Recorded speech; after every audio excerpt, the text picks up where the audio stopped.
Assalamualaikum warahmatullahi wabarakatuh. Alhamdulillahilladzi ahyana ba'dama amatana wa ilaihi nusyur. Asyhadu an la ilaha illallah wahdahu la syarikalah wa asyhadu anna Muhammadan abduhu wa rasuluh la nabiyya ba'dah. Allahumma salli ala Muhammad wa ala alihi wa ashabihi wa man tabi'ahum bi ihsanin ila yaumiddin. Jamaah salat maghrib Masjid Nurul Huda yang dirahmati oleh Allah, mari kita senantiasa terus bersyukur kepada Allah karena Allah telah memilih kita untuk bisa istiqomah hadir ke masjid ini untuk sholat berjamaah, untuk ikut kajian, menghadiri majelis ilmu. Majelis ilmu ini merupakan majelis yang sangat mulia, sangat dibanggakan oleh Allah di depan para malaikatnya. Majelis yang bisa membuat kita diampuni dosa dan juga bisa memudahkan bagi kita jalan kita untuk menuju surganya Allah. Maka ibu bapak, saudara-saudara yang dirahmati oleh Allah, mari kita terus berusaha agar bisa istiqomah. Kita berusaha, kita berdoa kepada Allah agar Allah memudahkan bagi kita, sehingga kita bisa terus ngaji sampai kelak kita dicabut nyawa. Semoga dalam keadaan husnul khotimah. Amin amin ya rabbal alamin. Jamaah yang dirahmati oleh Allah, di Gelanggang Remaja Surabaya setiap hari Senin jam 21, berarti jam 9 malam sampai jam 22, jadi jam 10, hanya 1 jam saja, hanya 1 jam dan tepat ya, dan tepat jam 10 pasti berakhir. Di situ ada kajian rutin ya, kajian umum istiqomah diadakan setiap Senin, diadakan setiap Senin. Yang hadir ngaji itu dari Surabaya, ada yang dari Sidoarjo, dari Bangkalan, dari Malang, dari Jombang dan lain sebagainya. Mereka berombongan itu satu mobil dan seterusnya. Dan ada di antara jamaah itu yang hadir ngaji itu dengan merangkak, gitu ya. Dengan merangkak. Kenapa kok merangkak? Karena dia stroke ya. Karena dia stroke. Kalau dia ngajak jabat tangan dengan saya itu, saya rasakan tangannya itu dingin sekali. Dan kebetulan beliau ini sudah almarhum sekarang, sudah almarhum. Dan juga ada beberapa rombongan yang satu angkot, naik satu angkot itu ya. Mereka itu terdiri dari orang-orang buta ya, orang-orang buta. Ada sekitar 6 sampai 10 orang gitu. Setelah turun dari angkot, mereka saling bergandeng tangan, jalan menuju tempat ngaji itu. Nah, untuk apa ini saya ceritakan ya? Untuk memotivasi kita ya, agar kita ini bisa beristiqomah ngaji. Karena kita ini kondisinya normal ya, kondisinya normal. Kita bisa melihat, kita bisa jalan gitu. Dan kita sehat gitu, kita sehat. Dibandingkan dengan yang tadi itu, bagaimana kalau kita nanti tidak ngaji, lalu nanti di padang mahsyar ketika kita dihisab, ditanya oleh Allah, kenapa kamu kok enggak ngaji gitu. Saya begini gitu. Maka bisa jadi kita dijejerkan oleh yang buta tadi itu. Maka Allah akan bilang kepada kita, ini loh orang-orang buta gitu. Tapi dia mau ngaji gitu. Nah kamu loh sehat, matamu bisa melihat gitu. Kenapa kamu kok bisa kalah dengan ini? Lalu kita dijajarkan dengan yang merangkak tadi itu. Kita nggak punya alasan untuk apa? Untuk tidak mengaji ya, tidak mengaji. Dan masih banyak lagi masih banyak lagi yang sudah tua dan sebagainya. Suasana pengajian di situ itu ya duduk lesehan seperti ini ya, semuanya mendekat ke tempat yang menyampaikan itu. Yang menyampaikan materi itu bukan ustadz yang terkenal gitu, enggak.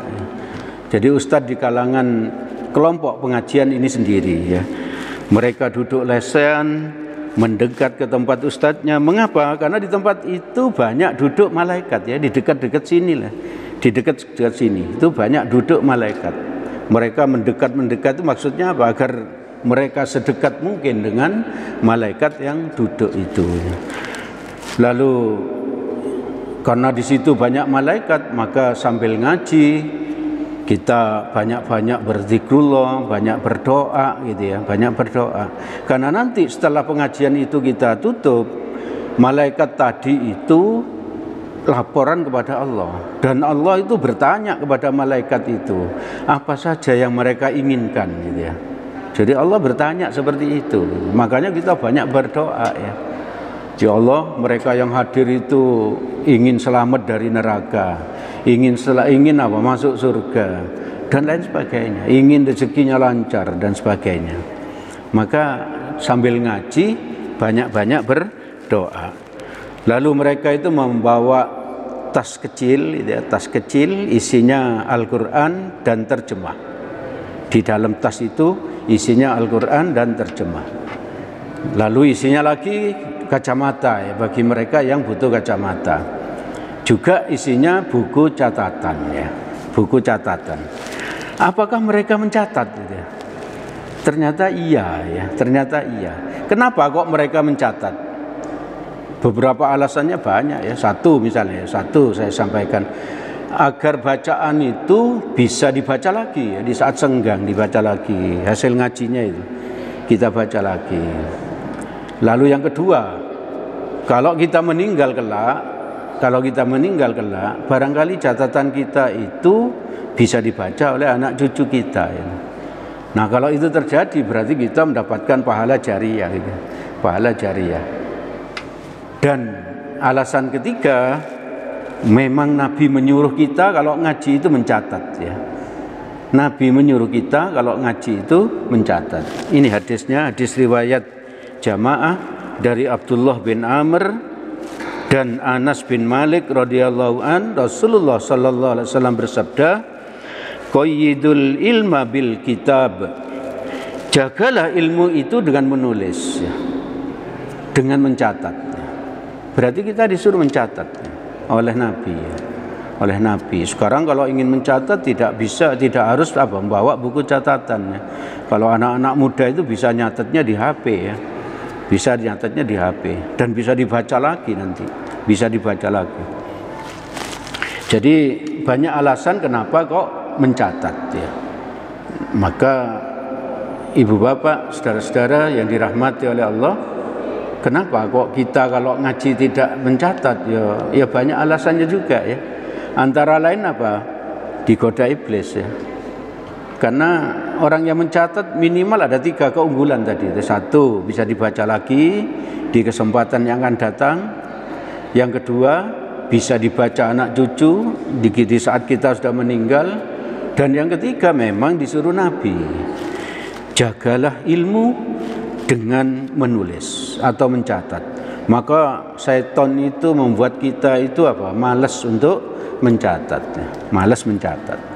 Semua yang kita lakukan dan menyebabkan kita itu malas sesuatu itu karena memang apa? Digoda oleh iblis, digoda oleh iblis.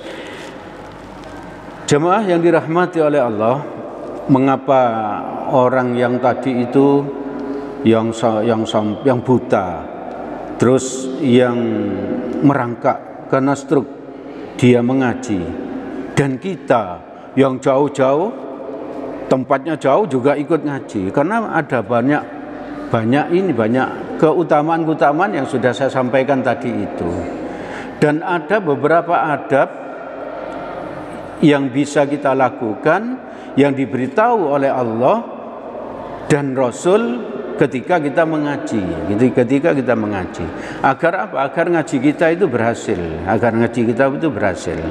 Di samping tadi itu mencatat, adab berikutnya, orang yang mau ngaji itu oleh Allah disuruh bersedekah.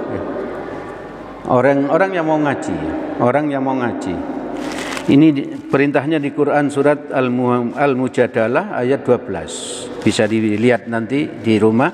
Saya bacakan. A'udzubillahi minasyaitonirrajim. Ya ayyuhalladzina amadu idza najaitumur rasula faqaddimu baina yaday najwakum shadaqah. Wahai orang-orang yang beriman, apabila kamu mengadakan pembicaraan khusus dengan Rasul, jadi kalau kita mau ngaji bersama Rasul, karena Rasul sudah meninggal, kalau kita mau mengaji seperti yang kita lakukan sekarang ini, seperti yang kita lakukan di hari Ahad, gitu ya, subuh itu, maka ini perintahnya Allah, hendaklah kamu mengeluarkan sedekah. Nah ini. Jadi kalau ini kita itu ingin sukses ngajinya, ya ternyata apa? Kita bersedekah dulu sebelum ngaji, ya, sebelum ngaji, sebelum melakukan pembicaraan di sini. Jadi maksudnya sebelum ngaji.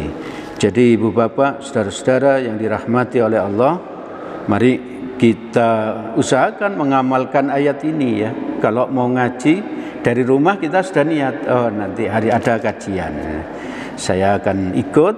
Lalu kita kantongi uang 1.000 rupiah, 2.000, 3.000, 4.000, 5.000, terserah, tergantung keikhlasan kita. Lalu di luar itu ada kotak, masukkan aja di situ, gitu. Masukkan aja 1.000, 2.000, terserah kotak yang mana yang diinginkan untuk dimasuki, gitu. Setelah masukkan uang ke kotak, lalu di kaca itu ada doa masuk masjid, ya. Doa masuk masjid, kita baca itu. Kalau belum hafal dibaca. Kalau sudah hafal, yang di kaca itu untuk pengingatnya, bahwa kalau mau masuk masjid itu kita berdoa. Lalu setelah itu sholat, kalau masih ada waktu, sholat tahiyatul masjid. Itu sudah berapa itu pahala yang kita dapat itu? Pahala niat mau ngaji dari rumah, lalu pahala jalan ke sini, lalu pahala sedekah karena melaksanakan Quran surat Al-Mujadalah tadi ayat 12, lalu doa masuk masjid, lalu doa sholat tahiyatul masjid, lalu sholat sendiri berjamaah, lalu sekarang ikut kajian. Kalau kita sekarang ini ikut kajian kayak gini, habis sholat ikut kajian terus menunggu sampai sholat isya, maka selama menunggu itu kita dicatat mendapatkan pahala orang yang sholat terus menerus, ya. Jadi selama maghrib sampai isya itu kita dicatat sebagai orang sholat, ya. Sebagai orang sholat, banyak sekali pahalanya, ya. Banyak sekali. Lalu lanjutan Quran surat Al-Mujadalah ayat 12 ini, dzalika khairul lakum wa athhar. Yang demikian itu lebih baik bagimu dan lebih bersih. Jadi bersedekah tadi itu lebih baik menurut Allah. Tapi ada ayat lanjutannya, fa illam tajidu fa innallaha ghafurur rahim. Tetapi jika kamu tidak memperoleh yang akan disedekahkan, itu maksudnya apa? Kalau kita tidak punya uang untuk yang disedekahkan, memang betul-betul enggak punya, maka Allah Maha Pengampun dan Maha Penyayang. Jadi kalau memang tidak punya uang enggak apa-apa, ya, enggak apa-apa. Allah Maha Pengampun, Allah Maha Penyayang. Tapi kalau ada uang, menurut Allah itu lebih baik kita bawa dan kita sedekahkan sebelum ngaji,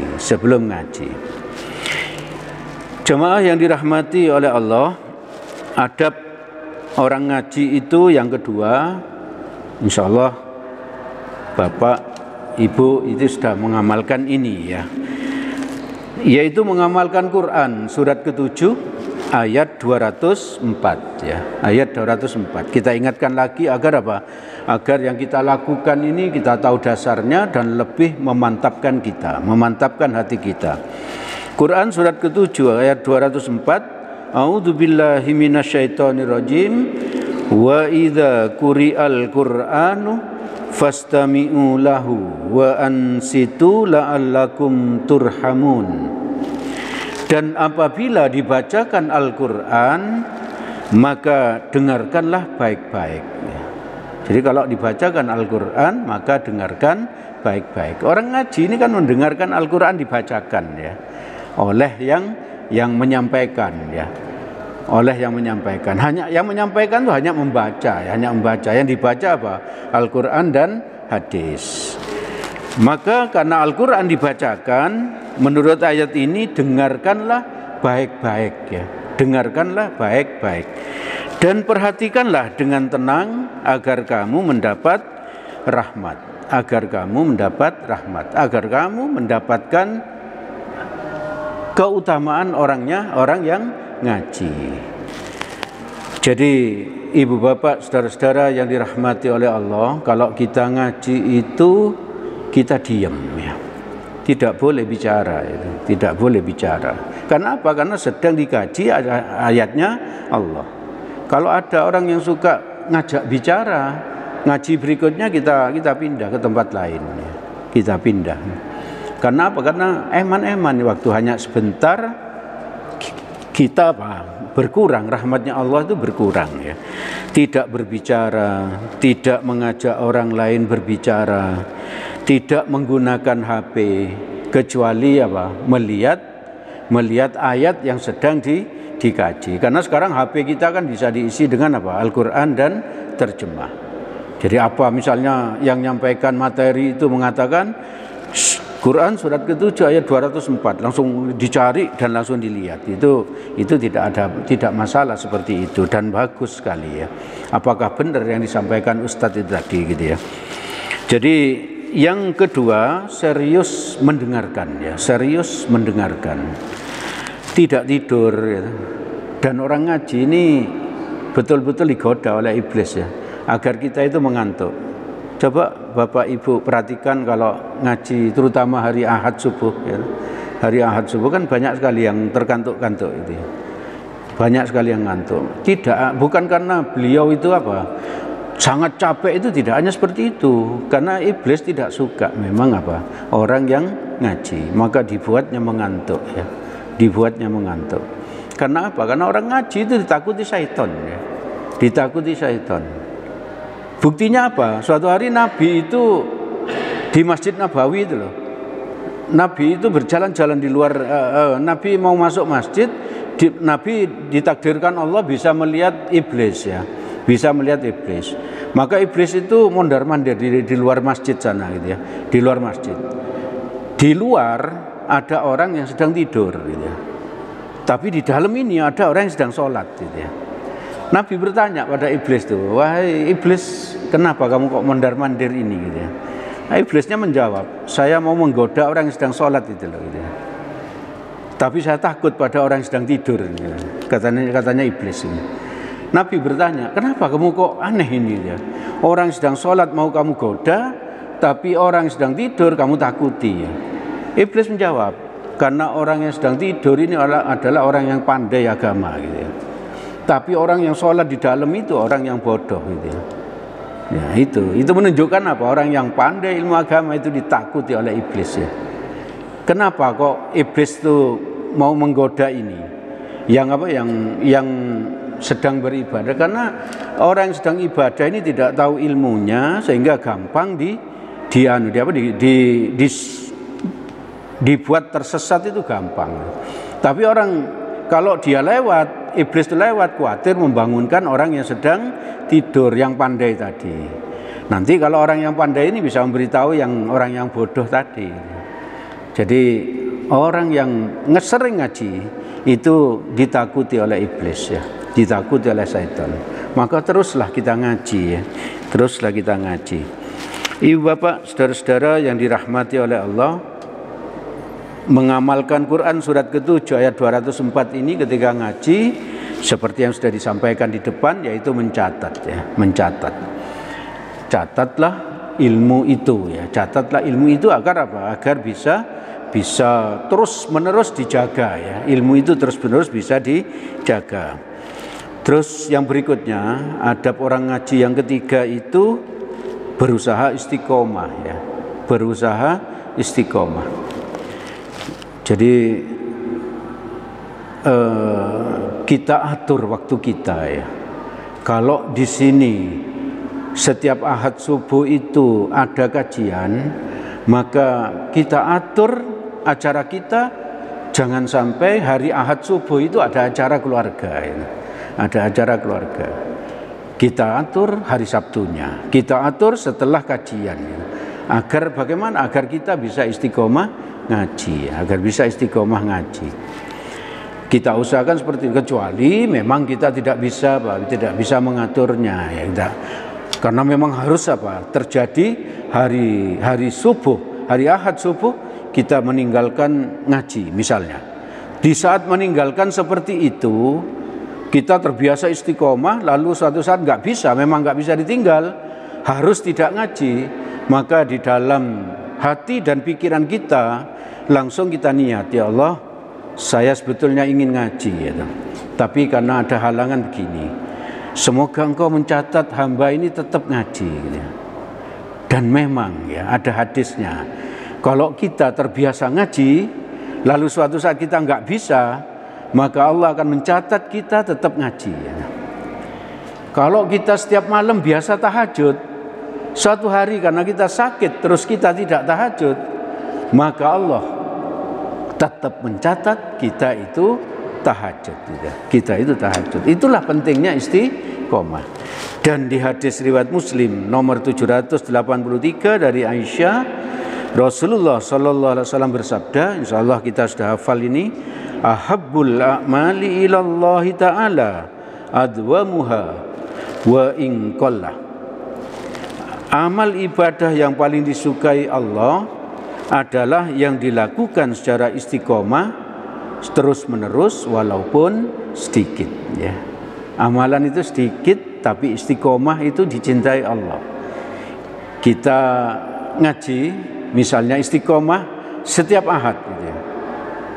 Terus begitu kita jaga ya, Ahad subuh kita ngaji terus Ahad subuh, itu lebih dicintai Allah daripada kita ngaji seminggu 7 kali tapi cuma 2 minggu gitu. Tapi cuma 2 minggu. Jadi Allah lebih suka yang istiqomah walaupun sedikit. Kita tahajud misalnya 2 rakaat, tapi setiap hari itu lebih disukai Allah dibandingkan kalau kita itu tahajud 8 rakaat tapi cuma 1 kali. Cuma 1 kali. Jadi sedikit tapi terus menerus. Agar bisa istiqomah itu tentu harus ngajinya itu harus ikhlas ya. Ikhlas karena Allah. Semua amal ibadah yang dilakukan dengan ikhlas, insya Allah bisa istiqomah. Karena iblis pun tidak bisa menggoda orang ikhlas. Tidak bisa menggoda orang ikhlas. Itu diakui oleh iblis sendiri di Quran surat Al-Hijr ayat ke-40. Ini perkataannya iblis yang diabadikan oleh Allah di Al-Quran. Illa ibadaka minhumul mukhlasin, kecuali hamba-hamba Engkau yang ikhlas di antara mereka. Orang yang sholat dengan ikhlas itu nggak bisa digoda iblis. Orang yang ke masjid dengan ikhlas tidak bisa digoda oleh iblis. Orang yang ngaji dengan ikhlas itu tidak bisa digoda oleh iblis. Maka ibu bapak, saudara-saudara yang dirahmati oleh Allah, mari kita berusaha untuk menjadi orang ikhlas. Orang ikhlas itu tidak butuh pengakuan ya.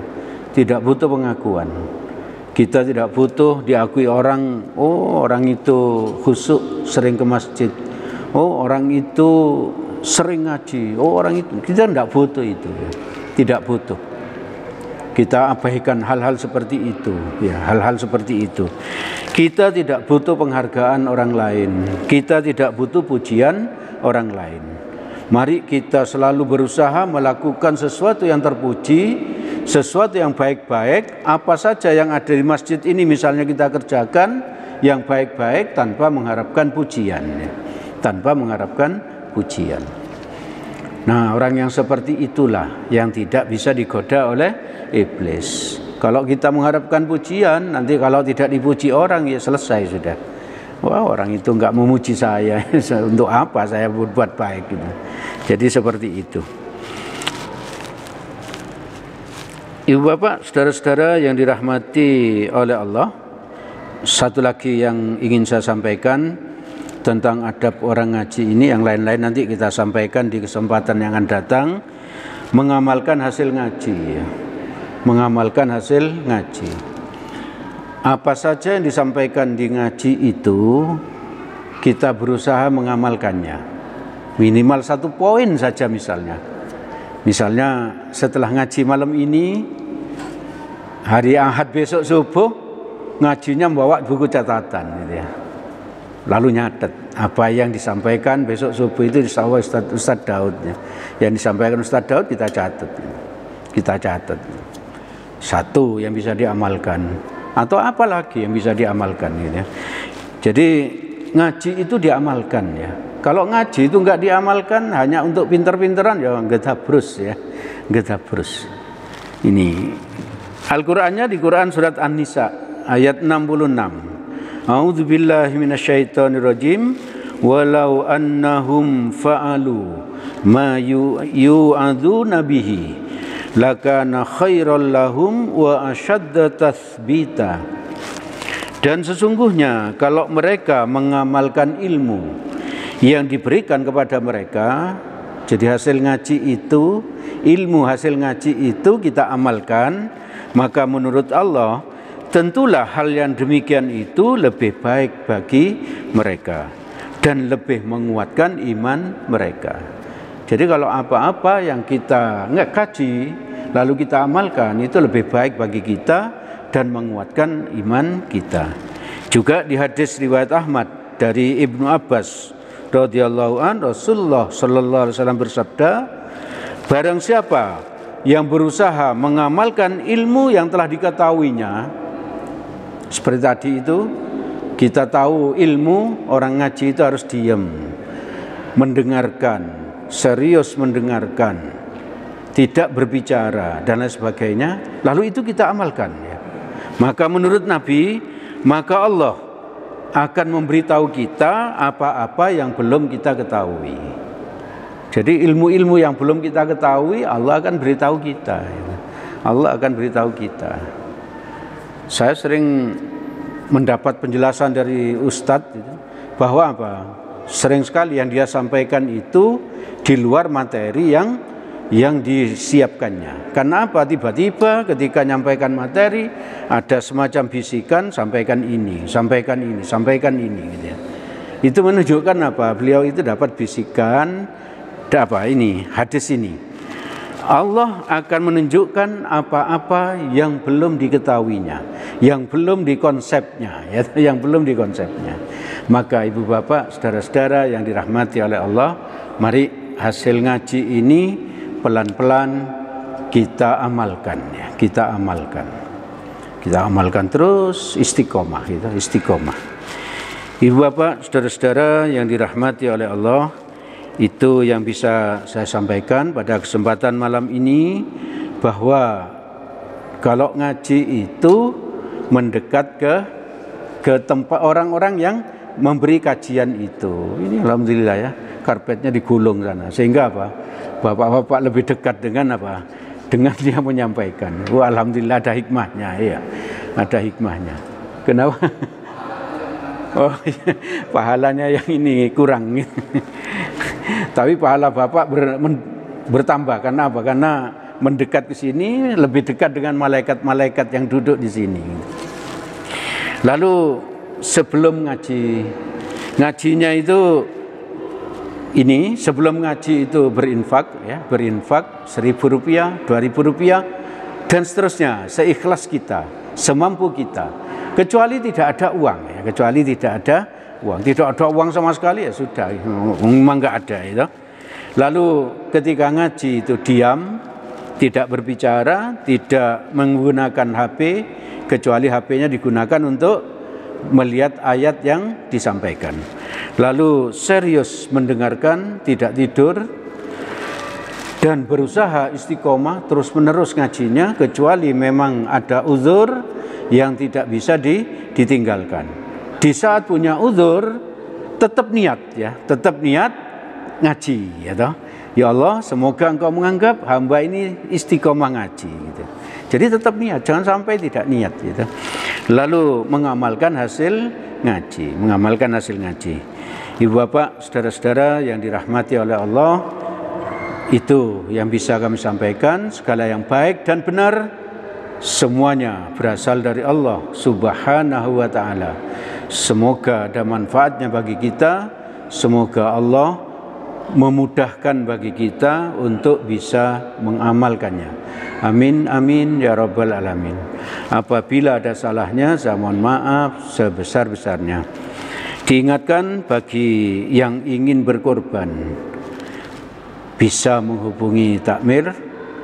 Insya Allah hari raya kurban itu sekitar bulan Juni tahun 2025. Kalau kita hitung mulai sekarang itu berarti kurang 7 bulan ya, kurang 7 bulan atau kurang 6 bulan saja. Sedangkan Ramadan kurang 3,5 bulan gitu. Cepat ya Pak ya, cepat. Mari kita siapkan untuk Ramadan berikutnya, setelah itu untuk kurban gitu, untuk kurban. Mari kita tutup majelis ini dengan doa kafaratul majelis. Subhanakallahumma wa bihamdik asyhadu an la ilaha illa anta astaghfiruka wa atubu ilaik. Assalamualaikum warahmatullahi wabarakatuh.